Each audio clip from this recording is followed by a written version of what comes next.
Hola, bienvenidos a Historias de Terrícolas para Terrícolas. En este primer episodio entrevistamos al creador y artífice de todo este cuento.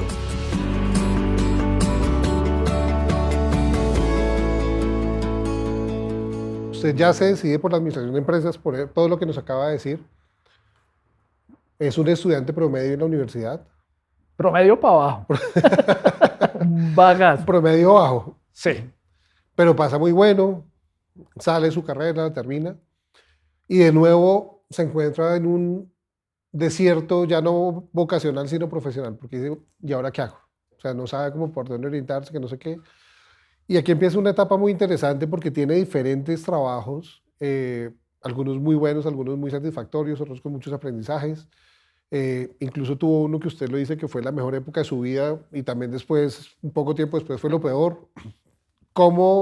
Y todo esto digo yo que es súper importante para el trabajo que hace como coach después. ¿Cómo fue toda esta etapa, todo este proceso? Yo creo que gran parte del tema acá es entender que hay que conectar los puntos, como decía Steve Jobs. Y yo empecé a hacer cosas y decía, esto no me gusta. Y yo siempre tuve la capacidad para vivir en el caos. No me gusta, no lo hago. Una época que estuve muy jodido de plata, muy jodido porque trabajaba mucho, pero en la empresa que tuve de productos químicos industriales, la vaina no daba para mí. Y también fue como entender que ese cuento y yo lo llamo porno coaching, que creo que es la base de todo lo que termino haciendo no, ¿cómo así que tienes que ser feliz? Hay momentos en los que yo lo que digo es que somos como una planta. Y si a la planta no le echas abono, que en últimas es mierda, pues no vas a crecer. Entonces, para mí siempre fue un tema de qué estoy aprendiendo, qué sentido tiene esto. Cuando yo leía a Viktor Frankl, fue como, esto era lo que yo hacía sin saberlo, y es ponerle sentido a todas esas experiencias. Entonces, claro, yo voy logrando entender que mi camino era mercadeo, pero más que mercadeo, volvemos al tema, era insights. Era entender dolores, era entender sufrimientos, era entender cosas que la gente no podía verbalizar y que cuando verbalizaba, pues la solución era mucho más fácil. Y yo creo que ahí se encadenó todo, ¿no? Y es cómo, entendiendo dónde está tu real bendición, el don, y no en el sentido religioso, es empezar a decir, ok, si esto es lo que me hace fuerte, ¿cómo eso lo puedo aprovechar en cualquier instancia de la vida? Entonces, para mí, trabajar desde ahí es que yo me di la posibilidad de fracasar y fracasé muchas veces y cometí muchos errores y acá estoy. Y todo pasa. A veces creemos que no vamos a salir del hueco. Y en últimas, yo creo que aprendí muchísimo más de mis errores y mis equivocaciones que de mis éxitos.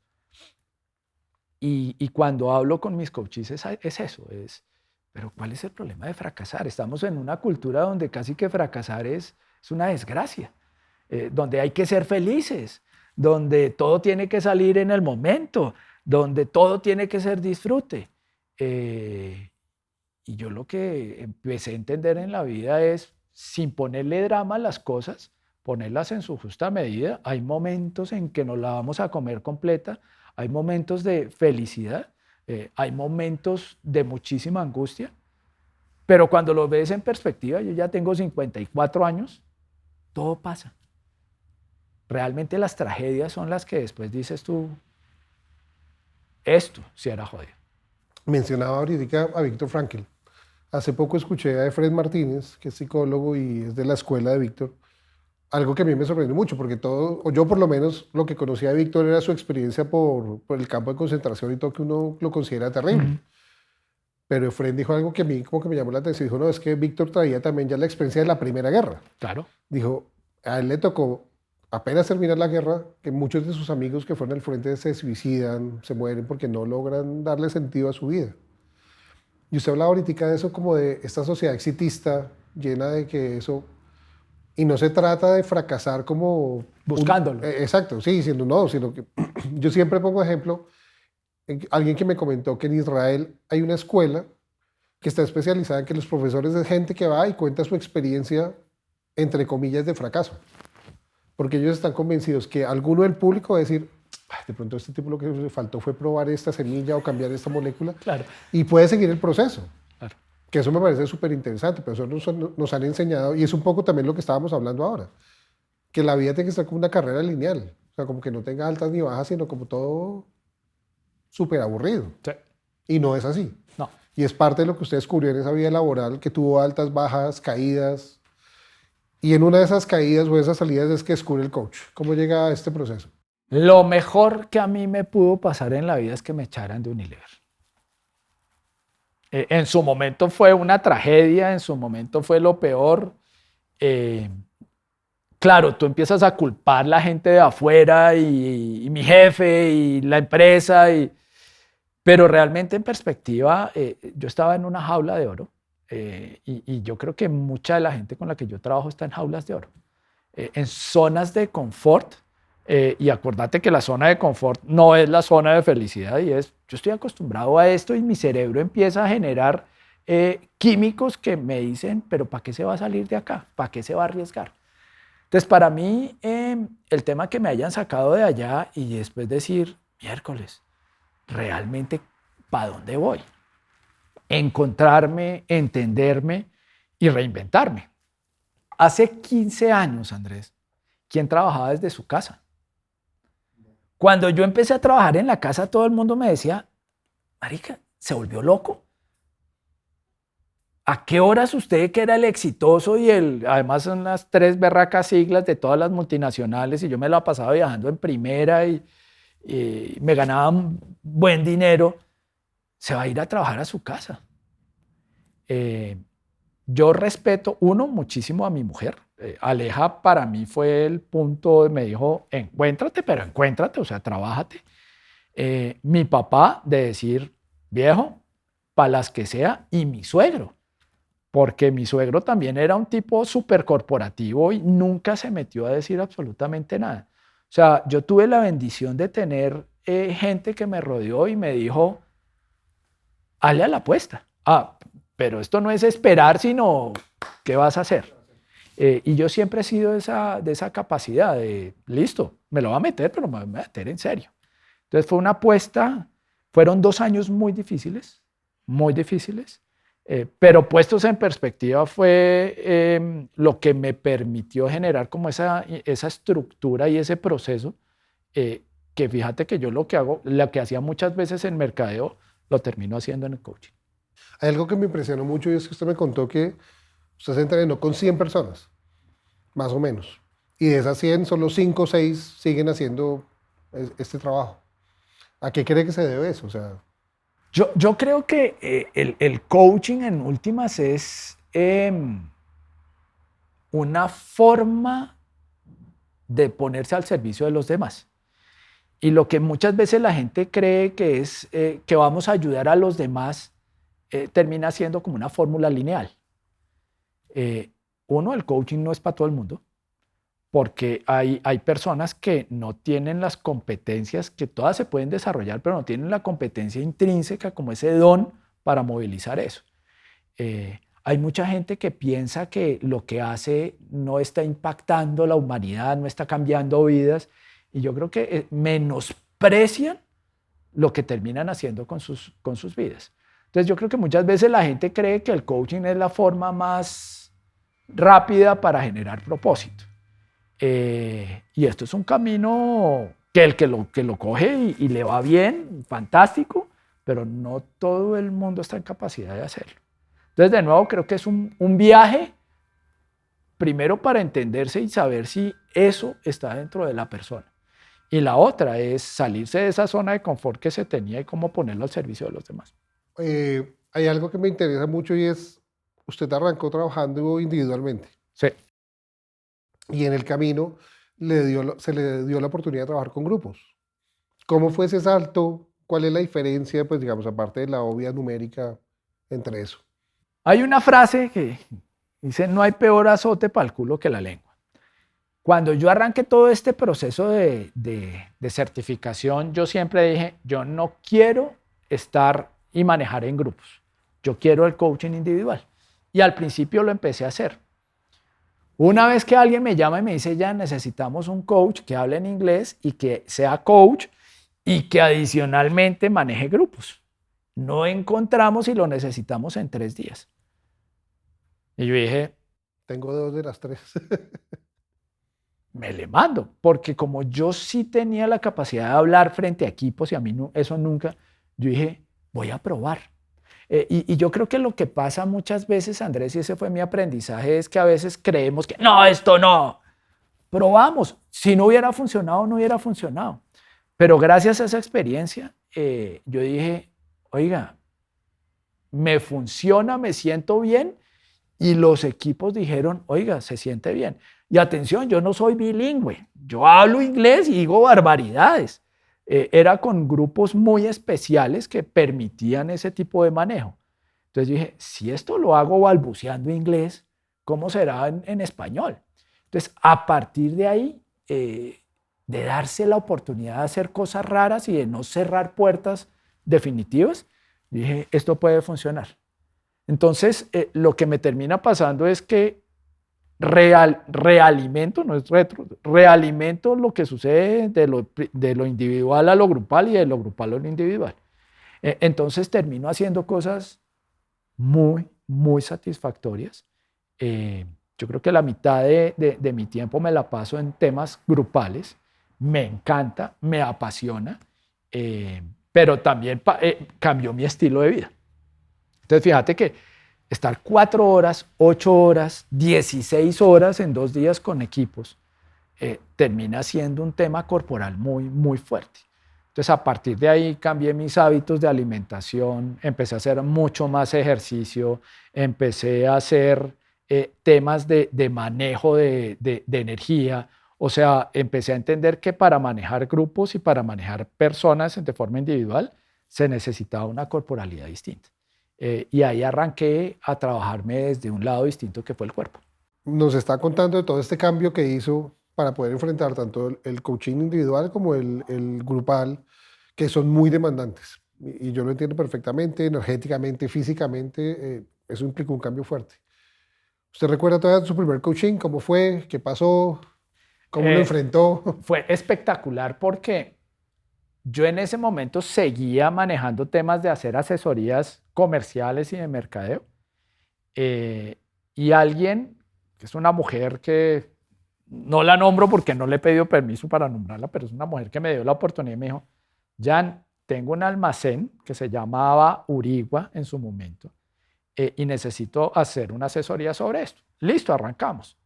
Pero cuando empezamos a hacer la asesoría sobre el trabajo, yo me di cuenta que su negocio estaba absolutamente impregnado de sus creencias y sus limitaciones a nivel de qué era lo que quería hacer con el negocio. Entonces yo le dije, ¿sabes qué? Te voy a proponer algo. Sigamos con esto, pero déjame entrar en tu mundo. Hicimos una cosa absolutamente espectacular. Siempre voy a estar agradecido con ella porque fue la que me abrió la puerta y me permitió, como decir, esto se une más de lo que parece. Y a partir de ahí también empecé a integrar muchas cosas que yo hago en este momento. Yo trabajo mucho con gente que tiene que ver con temas laborales, con temas de negocio, con temas de negocios familiares y que está enredada en esa matriz donde ellos mismos están involucrados como personas. Entonces, para mí fue de las experiencias que yo agradezco y por eso yo cada vez que puedo retribuyo diciendo, si usted no tiene plata, no se preocupe, hagamos el proceso y después me paga. Y he tenido varias personas que han tenido la oportunidad de hacer eso. Unas me han pagado, 2 nunca me pagaron. Y está bien, pero es abrir esa oportunidad. ¿Qué tanto? Ya nos explicó que sí, se ha cambiado usted en algunos aspectos, pero ¿qué tanto lo ha cambiado el coaching usted en todos estos 15 años? Y además porque siento que parte de ese cambio que ha tenido le ha permitido además mejorar todo el proceso que hace. Siento como mucha flexibilidad para integrar cosas, como es como un crisol de un alquimista, que usted va metiendo cosas ahí y va probando qué funciona. Arquetípicamente hablando, y yo después lo vine a descubrir, yo soy un mago. Y por eso yo necesitaba permanentemente el cambio. Lo que el coaching me ha permitido es ser mucho más consciente de ese mago. Es poder trabajar desde ahí sin el deber ser, sin tener que, sin decir que ahí hay un poder, pero también hay unas sombras. Detrás de todo mago hay un manipulador, hay un hechicero. Y es empezar a decir, con esta parte de mi ser no quiero tener, pero lo conozco y no lo veo como un enemigo. Está ahí. Lo integro. Entonces creo que más allá de cambiar o no cambiar, porque yo creo que esencialmente es la misma vaina, es ser más consciente de cómo coger las palancas que tengo en la vida, poderlas usar al servicio de los demás, poderlas poner para que la persona cambie y también empezar a tener un bienestar. Yo no soy tanto creyente de la felicidad como la búsqueda enconada, sino es vivir desde el bienestar, desde sentir que todos los días puedo acostarme con tranquilidad y decir, estoy cumpliendo con lo que estoy haciendo. En estos días alguien me lo leí en algún lado que la felicidad es aquello que pasa cuando no pasa nada. Y dije, miércoles, creo que mi vida va por ahí. Es que cada vez haya menos drama, menos temas, que claro, hay una cantidad de emociones, pero entre menos drama me voy acercando a un estado de muchísima más tranquilidad. Usted fue pionero en el hecho de trabajar desde la casa, en Sí. el home office, Sí. cuando nadie pensaba que eso se iba a volver la norma después de la pandemia. Y nadie le decía home office. Exacto, Usted, sí. usted es un perdedor. Con la pandemia todos nos vimos obligados a eso, pero además le permitió a usted conectarse con mucha gente que estaba fuera del país. Esta pues, es una pregunta como un poco obvia, pero más allá, digamos, usted trabaja con mucha gente de diferentes nacionalidades, razas, culturas. Obviamente hay diferencias culturales, pero en común encuentra como los mismos problemas, los mismos temas, los mismos asuntos. Yo creo que lo que nos une es más de lo que nos separa. Yo creo que la gente, y sobre todo en ese momento de pandemia, yo viajaba muchísimo a México y era un desgaste físico muy complicado. Con la pandemia vos te empiezas a dar cuenta que la tecnología está al servicio. Entonces yo nunca he sido enemigo de la tecnología. Pero es empezar a entender que a través de eso podemos empezar a generar conciencia. Y es en lo que nos parecemos los seres humanos es que no somos conscientes de lo que nos pasa. Yo lo llamo que vamos en piloto automático. Estamos en una zona de confort y no nos damos cuenta que lo que estamos haciendo nos está metiendo en el principio de locura. Yo trabajo muchísimo con México, muchísimo, una cantidad de coaches allá, y yo creo que gran parte del valor que vos podés generar como coach de otro país es no asumir la misma cultura. Entonces, muchas de las cosas que, oiga, ¿en serio? Mire que en Colombia es así. ¡Oh! Entonces, yo creo que lo que necesitamos es salir de nuestra zona de confort. Yo lo que le digo a Aleja, a mi esposa, es, yo me levanto todos los días, abro mis ojitos, bato mis alas y jodo. Yo creo que yo vine a la vida a joderle la vida a los demás, a sacarlos, a empujarlos, en todo el buen sentido, a sacar de esa zona de confort y a decir, ¿qué es lo que está pasando ahí? Ah, ¿te quieres movilizar? Fantástico. ¿No te quieres movilizar? Está bien. Pero creo que eso es lo que más nos une, Andrés, que nos metimos en cuentos culturales que después nos llevaron a ningún sitio. Qué interesante eso, porque finalmente es mostrar que finalmente sí, la cultura es lo que nos puede terminar por diferenciar o por unir, pero a la larga hay un substrato ahí que es de la humanidad, de la manera como nos enfrentamos a los problemas, cómo los asumimos, cómo no los asumimos, etc. De las experiencias grupales que ha tenido, ¿hay alguna que sea muy impactante? ¿Hay alguna que lo haya hecho realmente como, uy, aquí movilicé algo, aquí cambié algo, que sea evidente? Porque, claro, uno manejando grupos, la energía es súper intensa ahí, pero después uno no sabe si eso queda, si no queda. Sí, tengo una experiencia con un equipo que, es más, sigo trabajando con ellos, y es empezar a ver cómo, sin dejar de tener problemas, sin dejar de tener discusiones, yo soy un amante del conflicto, no de la pelea, del conflicto, sin dejar de que sigan sucediendo temas, es una empresa que se metió en un alto desempeño enorme. Entonces, para mí, después ver que todos empiezan a tener áreas y decir, Jan, está pasando esto, venga, ayúdeme. O sea, es como empezar a construir un poco de comunidad alrededor de cosas que van funcionando. Entonces, yo todavía tengo coaches de hace 10, 12 años que me dicen, salgamos a almorzar. Está sucediendo esto. Y con los equipos pasa muchísimo que, esto me sucedió hace 6 meses, di una charla sobre tomar decisiones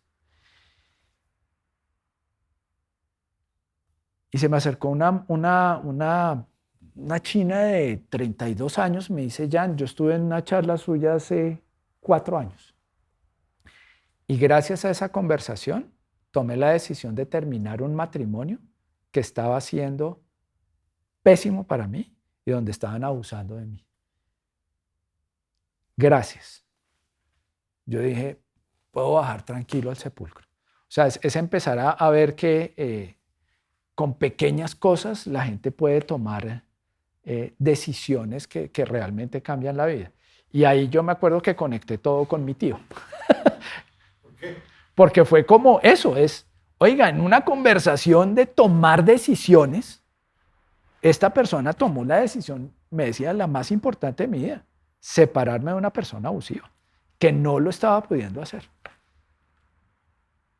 Y claro, ahí viene un tema de, wow, la responsabilidad que vos adquirís como coach al dar ciertas herramientas y al decir ciertas cosas. Yo creo que parte de lo que está pasando es que el coaching se está prostituyendo y ahora cualquier persona con un curso de 3 días es coach. Y me parece que es gravísimo, es súper complicado. Yo he tenido mucho trabajo a partir de sesiones y cosas que han hecho de coaching que ha sido un desastre, entonces ahí digamos que se me abre trabajo, pero realmente tienes que hacerlo desde la responsabilidad, tienes que hacerlo desde la humildad. Hay cosas que yo en mis sesiones he dicho, viejo, esto yo no lo puedo trabajar, no sé cómo hacerlo. Es más, tengo varios psicólogos y psiquiatras con los que de vez en cuando nos mandamos personas y podemos seguir trabajando en paralelo. Pero yo creo que hay muchos coaches que se creen psicólogos y hay muchos coaches que se creen hasta psiquiatras. Yo creo que es importante saber cuáles son tus límites. Entonces yo creo que es desde ahí. Es importante más en un país como el que vivimos nosotros, porque dice que le gusta el conflicto. Y la pregunta es porque, o sea, estamos en un país que el conflicto es mal entendido, es asociado a violencia. Entonces yo siento por un lado como que lo rehuimos, pero está latente ahí y explota como una granada de fragmentación en cualquier momento. Entonces por eso me parece curioso escucharle decir, no, a mí sí me gusta el conflicto. ¿Qué conflicto le gusta y cómo? Yo soy un amante de las palabras y cuando tú vas y encuentras la definición de conflicto versus la definición de pelea, empiezas a entender la diferencia. La pelea es una diferencia de opiniones, donde mi opinión es más válida que la tuya y por lo tanto nunca vamos a llegar a absolutamente ningún lado. En la pelea, mi tendencia va a ser a convencerte de traerte a mi lado, de ver que tú estás equivocado y de anularte. 0 peleas. ¿Qué es el conflicto? El conflicto es una diferencia de intereses. Y para tener buenos conflictos lo que yo necesito es salirme de mi interés y decir, ok, yo tengo mi interés, pero venga, entiendo el interés del otro. Venga, entiendo eso que está pensando, cómo puede contribuir y cómo alineando esos intereses alrededor de un objetivo, empiezas a decir, esto es un tema distinto. Entonces es más, yo le digo a las empresas donde trabajo, el día que usted no tenga conflicto, preocúpese. porque eso quiere decir que estamos trabajando todos como inteligencias artificiales. Y yo por eso creo sinceramente que la inteligencia artificial va a haber en muchos aspectos que va a entrar, pero no en temas de conflicto, porque ahí es donde viene todo el tema de emocionalidad, de intención y de razón. Y esas tres va a ser muy difícil que una inteligencia emocional, una inteligencia artificial la logre. Amo el conflicto, me encanta, creo que está prostituido sobre todo para los colombianos. Fíjate que cuando yo voy a México, el conflicto es una cosa. A Chile, en Argentina, acá como que le rehuimos a tener la posibilidad de tener temas distintos. Y es desde esa perspectiva que me gusta el conflicto. Bueno, ya para ir cerrando, ya Marco, ¿por qué una persona necesitaría o le gustaría conectarse con usted y trabajar con usted? ¿O por qué debería hacerlo? No debería, no, porque nadie debe hacer nada, no. Bien. Sino por qué de verdad podría buscarlo. Voy a traducir esa pregunta porque yo detesto la pregunta ¿por qué? Me parece la peor pregunta del universo en el sentido de que neurológicamente el por qué me va a llevar a disculparme o a buscar una razón. Yo no creo sinceramente que haya un por qué, creo sinceramente que hay un para qué. Y es, dada esta situación, ¿para qué estarías necesitando una perspectiva distinta? O sea, dado esto que estás viviendo, ¿qué te está impidiendo estar en otro lado? Y ahí es donde el para qué, y por eso en un proceso de coaching siempre se arranca con un objetivo. ¿Para qué vamos a reunirnos? ¿Para qué vas a hacer lo que vas a hacer? Lo que pasa es que normalmente la gente cree que es cuando está problemada, cuando está en el punto más bajo de su vida. Y yo lo que he encontrado es que muchas veces en momentos de paz y de tranquilidad, el para qué tiene que ver con, oiga, para conocerme más, para cuando esté en el pedo, pueda tener herramientas propias que me permitan salir adelante. En pocas palabras, es más el para qué.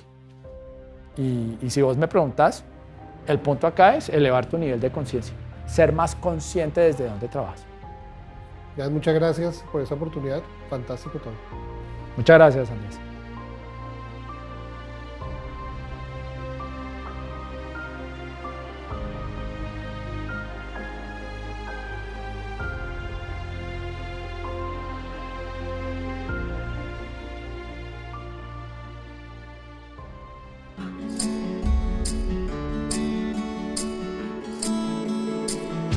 Esto fue Historias de Terrícolas para Terrícolas. No te pierdas nuestro próximo episodio y recuerda, la próxima historia podría ser la tuya.